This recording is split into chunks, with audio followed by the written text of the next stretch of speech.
Alright guys, 大家好. So welcome back to the series of videos on internalizing slash translation. So last time we had a look at the first example. This time I want to go through two more examples a little bit quicker this time since we've gone through the process once and show you guys the process. And when doing this, in the beginning, yes, it's actually quite unwieldy. It's slow and you have to look up different words, you have to slow down and all that kind of good stuff. But after you've done this a couple of times, it gets useful and you get used to the language and it doesn't sound so foreign to you, and you can really keep it fresh in your mind, as we talked about before, some of the reasons of internalizing. So I hope that this will be something that you guys will have an opportunity to practice a couple of times over the course of learning Cantonese, because I really think this is one of the most important activities, thinking to yourself, in helping you achieve a certain degree of fluency.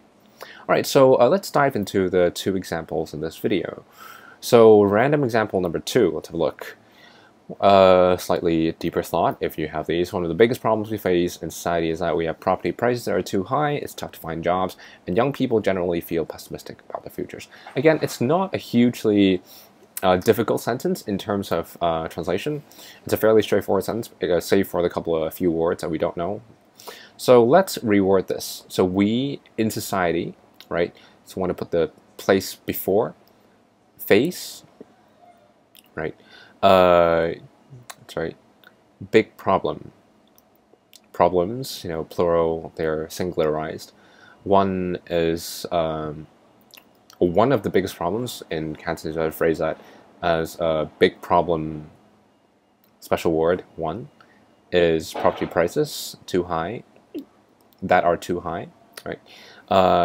We find it to we find jobs are it's very difficult to find jobs. We have to rephrase it to this. We find it to be very difficult to find jobs, and young people feel pessimistic about their futures.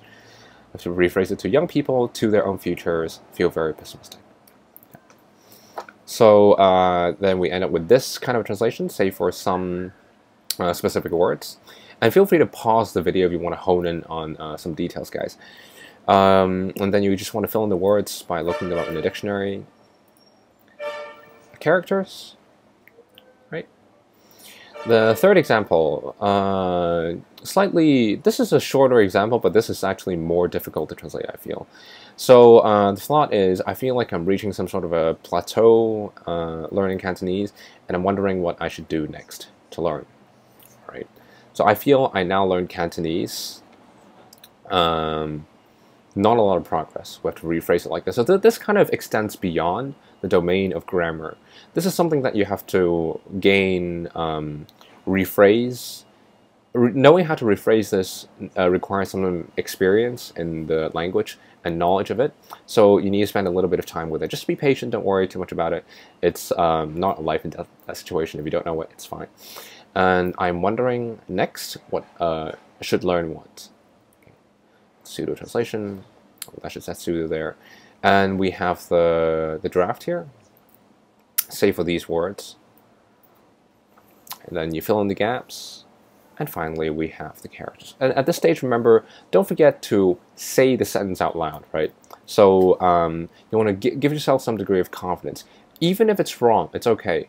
And when you're speaking with native speakers, hopefully they'll correct you. They'll be nice about it. And if you're now, obviously, I'm not saying that you should just randomly come with a translation. Obviously, do your best in coming with an accurate translation. But even if you're wrong, it's okay. It doesn't matter that much. And excuse me. So don't worry too much about it, guys. Hopefully, let me just, for example, we want to just say the sentence out loud. 我覺得我而家學廣東話冇乜進展，我喺度諗緊 so that's wondering 接落嚟 next 應該學咩? Right.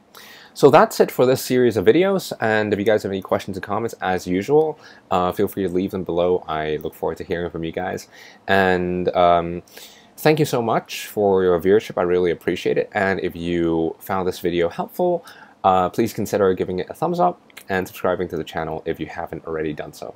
So thank you so much, guys, for watching, and I will see you again in the future, hopefully. All right, then that's it for this time.